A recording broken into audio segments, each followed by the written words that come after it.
مولانا اسماعیل صاحب دیوبند کے فارغ التحصیل تھے، جو انڈیا میں ہمارے دیوبندی بھائیوں کا سب سے بڑا مرکز ہے، مدرسہ ہے۔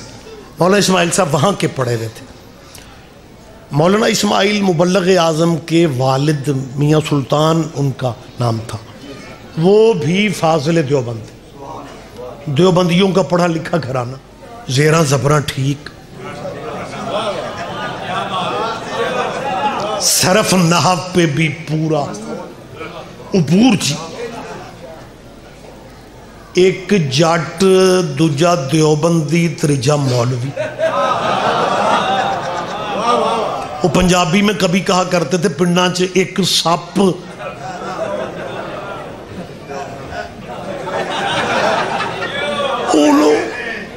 وہ جٹ تے اونج نہیں سنبھالیا جانا جو مولوی بن گیا۔ جو مولانا اسماعیل صاحب شمس صاحب رہے مدرسہ دیوبند میں،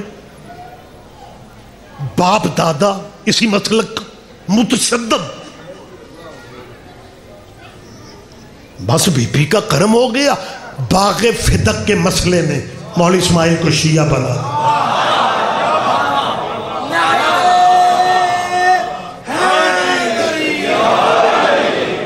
حق زہرا، حق سیدہ، اور یہ نہیں ہے کہ کسی علامہ سے مناظرہ ہوا ہے، ایک مسکین ماڑا سید، اس نے کہا مولوی جی عالم تو آپ بڑے ہیں لیکن جے حق محمد دی بیٹی دا بندے نہ دین تو انہوں نے کیویں منیے؟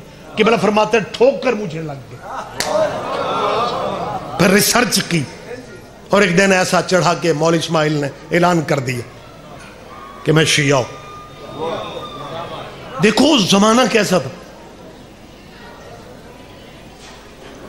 قبلہ فرماتے ہیں حالات ایسے تھے کہ دوروں دوروں بندے میں نے ویکھنا ہے۔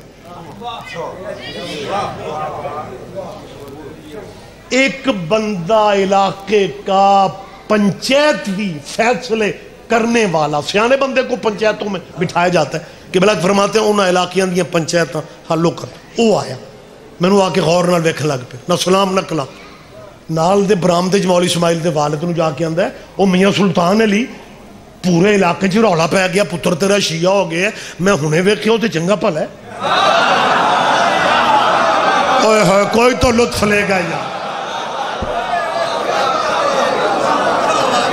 آپ جیئے بیٹا، آپ زندہ و سلامت رہا۔ تو یہ ایسے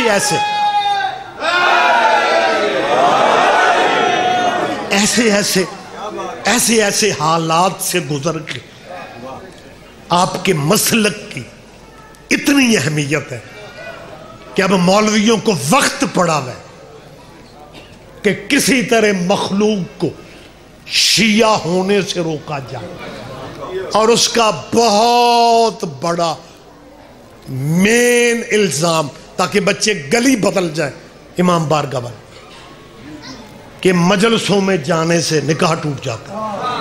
میں نے پورے ملک میں اب 6 مہینے ہو گئے کمر کہتے ہوئے، اور مجلسوں میں تمہارے نبی کے بیٹے کے ذکر کی محفلیں ہوتی ہیں، ویسے تو سارے مسلمانوں کو آنا چاہیے، اور اگر آپ سارے نہیں آ سکتے پھر جن کے ابھی نکاح نہیں ہوئے نا انہیں تو آنے دیا کرو۔ سارے نہیں سمجھ رہے، میں سادہ باتیں کر رہا ہوں۔ جی بسم اللہ، جی بسم اللہ۔ آپ کہنے لگے کہ کربلا میں یزیدی لشکریوں کا خون بھی گرا تھا اور حسین اور حسینیوں کا خون بھی گرا تھا، تم سجدہ کو چومتے کیوں ہو؟ اس میں تو دونوں خون ہیں۔ تو جس کی جو محنت ہونا اسی کے نام سے بیان ہونی چاہیے۔ محنت یہ میری نہیں ہے، یہ جناب اسماعیل دیوبندی صاحب کا جملہ ہے، اللہ ان کی مغفرت فرمائے۔ انہوں نے ایک جملہ کہا، انہوں نے کہا اگر یہی دلیل ہے تعظیم نہ کرنے کی تو پھر قرآن میں تو شیطان کا نام بھی ہے،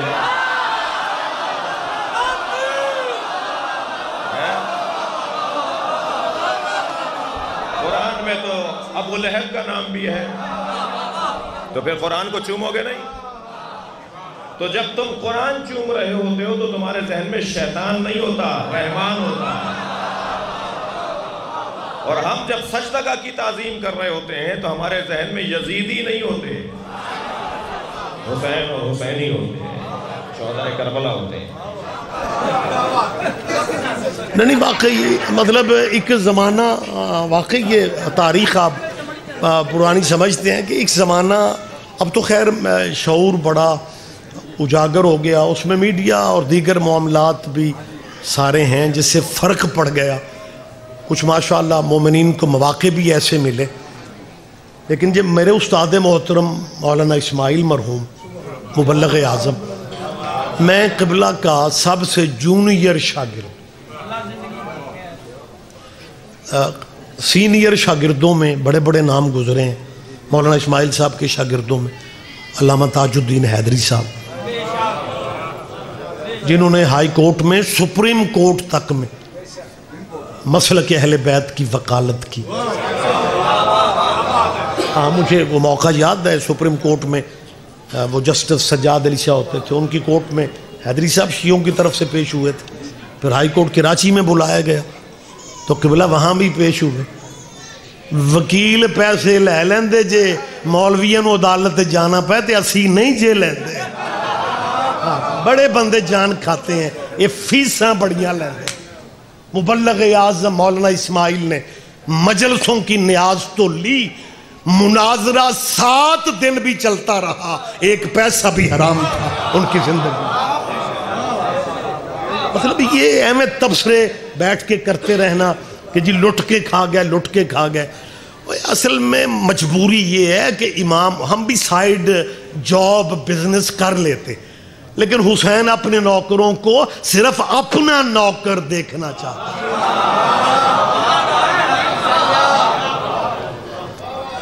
تو یہ تاج الدین حیدری صاحب قبلہ, ایک نام ہوتا تھا آپ کے شاید ذہنوں میں ہو, مولانا قاری جان محمد کمالیہ بھائی. یہ بھی ہمارے استاد محترم کے سینئر شاگردوں میں. ہم کلاس فیلو نہیں تھے, میں کو آدم دے ویلے دا تھوڑا, ہم مدرسہ فیلو تھے, مدرسہ فیلو تھے. جب مبلغ اعظم قبلہ نے مولانا اسماعیل نے شیعہ ہونے کا اعلان کیا تو مولانا کا ایک مدرسہ فیلو مولوی مل گیا. مدرسہ فیلو سمجھتے ہیں نا جی, بسم اللہ. اور اس نے پتہ کیا بات کی, اب پتہ نہیں میں ملتان میں ہوں, ہماری گجرانوالہ سیالکوٹ کی پنجابی مختلف ہے, لیکن بھٹی صاحب اور شاہ جی آپ جو بیٹھے میں میرا خیال ہے قریب ہو جائیں گے. اس مولوی نے مولانا اسماعیل صاحب سے پتہ کیا کہا, مولوی اسماعیل تو پڑھیا لکھیا بندہ سے تو جے مذہب ہی بدلنا سی تو کسے وال مذہب وچ جان دو. آپ سمجھ رہے ہیں میں کیا کہہ رہا ہوں؟ اگر تو نے مذہب ہی بدلنا تھا تو کسی ٹھیک ٹھاک مذہب میں جاتے. کہ بنا کہا تو شیعوں کو کیا لگا, جنیاں ماڑیاں قوماں ساریاں شیعہ. میں ہون کلہ ہی سواد لے رہے ہیں. یہ جب علماء کرام کچی جھگیوں پہ علم دیکھتے ہیں نا, انہیں جھگیوں کی پرابلم نہیں ہے, انہیں پرابلم ہے علم کی. پھر اپنے ساتھیوں سے کہتے ہیں شیعہ اسی طرح کے ہوتے ہیں, غریب, مسکین, ان پڑھ, جاہل. علم والا کچا گھر دیکھ کے تو تبصرہ یہ کرتے ہیں کہ ماڑیاں قوماں, مسکین غریب شیعہ ہوتے ہیں.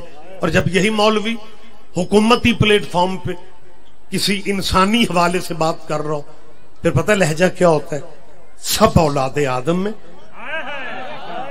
سب کی عزت کرو, سب کی قدر کرو. جو جھگیوں پہ علم دے کے کہتے ہیں نا غریب غرب شیعہ ہوتے ہیں, میں ان قبلے کعبوں سے کہہ رہا ہوں کہ اپنی قوم کے اپنے سے بھی پڑھے لکھے مولویوں کو بٹھا کے پوچھو, 950 سال حضرت نوح نے تبلیغ دین کی, 950 سال کے بعد اللہ نے کہا نوح کشتی بنا, اب بچے گا وہ جو تیری کشتی پہ چڑھے گا. ملتان کا پورا ڈویژن یہاں پہ موجود ہے. 950 سال کی محنت کے بعد نوح نے کشتی بنائی, اور کشتی یہ نجات پہ چند بندے چڑھے, اور بھی میلیاں کپڑے آلے. نہیں سارے بندے دھیان نہیں دے رہے. بہت شکریہ، بہت شکریہ، مہربانی جعفری صاحب، بہت شکریہ ناصر جعفری صاحب، زحمت فرمائے آپ۔ یہ ماڑے مسکین شیعہ ہوتے ہیں۔ اور اس مولوی نے دوسری بات کہی، کہنے لگا مولوی اسماعیل یہ کوئی مذہب ہے شیعوں کا؟ سنگر، گلوکار، نہ چپ نہ ہو یار، فلمی دنیا، اداکار، وہ بھی زیادہ شیعہ۔ مولانا اسماعیل دیر نہیں کرتے تھے، کہنے لگا مولانا ایک بات مجھے یاد آ گئی، میں ایک نچن گان والے نو پوچھیا او تسی چوکے شیعہ کیوں ہوندے ہو؟ اس نے کہا مولوی خود تے گناہگار ہاں تے جے مرشد بھی کو اپنے جیا ہی لب لیا۔ پتہ نہیں کتنے بندے دھیان میری بات کو۔ چلے گئے قبروں میں وہ لوگ جن کی قبریں بھی ہم سے مہنگی ہیں، خدا کروٹ کروٹ جملے کا ثواب قبلہ کی روح کو پہنچائے۔ لودرا مناظرہ ہو رہا تھا، مناظرے کا موضوع تھا جنازہ رسول اور حق بطول، کہ نبی کا جنازہ کس نے پڑھا اور کس نے نہیں پڑھا، اور بی بی نے حق مانگا تو کس نے نہیں دیا۔ مناظرہ ہو رہا تھا، مخالف ٹیبل پہ مولوی بدل بدل کے آتے رہے، ادھر اکیلے مبلغ اعظم، وہاں سے ہر عقیدے ہر سوچ کا مولوی آ رہا ہے، یہاں پر اکیلا پاک بی بی کی وکالت کے لیے، کیونکہ قبلہ کہا کرتے تھے کہ میں نے بی بی سے مانگا یہ ہے، بی بی مجھے دنیا نہ دینا، کرم مجھ پہ اتنا کر دینا، تیرا دشمن سوال ختم کرے میرا جواب شروع ہو جائے۔ یہ عطا مانگی تھی پاک بی بی سے۔ شام کے وقت ایک مولوی آیا، اس نے آ کے کہا مولوی اسماعیل میں نے کرنا ہے تجھ سے مناظرہ۔ علم مناظرہ کا اصول ہے کہ آپ جواب دینے میں بھی تاخیر کریں گے تو اس میں آپ کی ہار تصور کی جائے گی۔ اس نے کہا میں نے تجھ سے ایک سوال کرنا ہے، تو نے سوال کا جواب دینا ہے اور تیرا مناظرہ خود بخود ختم ہو جانا ہے، تیرا مناظرہ ہی بے مقصد ہے۔ مولوی صاحب کا تو سوال کر میں جواب دیتا ہوں۔ اس نے کہا مجھے یہ بتا کہ تم شیعہ نبی کو زندہ سمجھتے ہو؟ قبلہ نے کہا بے شک۔ حاضر سمجھتے ہو؟ بے شک سمجھتے ہیں۔ موجود سمجھتے ہو؟ وہی بے شک سمجھتے ہیں۔ اس نے کہا پک کر لے مولوی اسماعیل اپنی قوم سے پوچھ لے نبی زندہ ہے۔ مولوی صاحب نے کہا قوم سے پوچھنے کی کیا ضرورت ہے، میری قوم کے بچوں کا بھی عقیدہ ہے نبی زندہ ہے۔ اس نے کہا اب تو منہ سے مان گیا اتنے مجمع میں کہ نبی زندہ ہے، مناظرہ تو کرنے کے لیے آ گیا، تجھے یہ نہیں پتا کہ زندہ کا جنازہ نہیں ہوتا، زندہ کا ورثہ بھی نہیں ہوتا، یا تو یہاں لکھ کے جا کے تمہارا عقیدہ ہے کہ نبی مردہ ہے، پھر میں جنازے پہ بحث کروں، پھر میں ورثے میں بحث کروں۔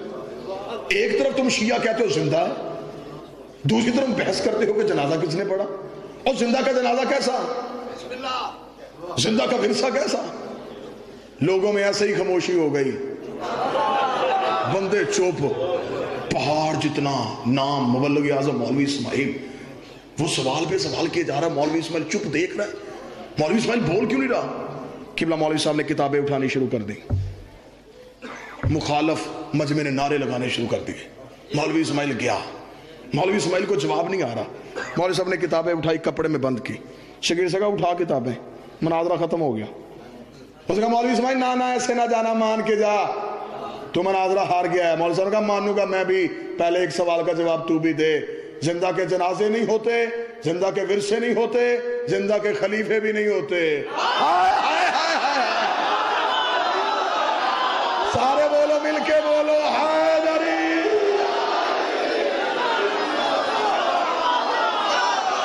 زندہ کے اگر ورثے نہیں ہوتے، زندہ کے جنازے بھی نہیں ہوتے۔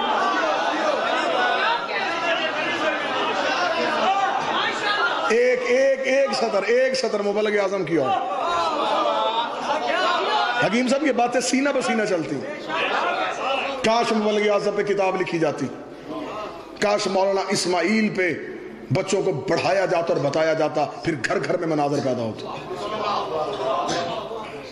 مبلغ اعظم مولانا اسماعیل نے کیا کہنے، کتنی عطا تھی میرے بادشاہ کی، جس نے نگر نگر دنیا سے علی کی ولایت منوائی تھی۔ حکیم صاحب سندھ سے خط آ گیا مولوی اسماعیل صاحب کو، غریب آدمی تھا، اس نے خط لکھا تھی کہ ہمارے اس چک میں میں اکیلا گھر شیعوں کا ہوں، مجھ سے روز بندے بحث کرتے ہیں کہ نبی کا وارث علی نہیں ہے، نبی کے وارث جو ہیں وہ نبی کے بعد صحابہ کرام ہیں،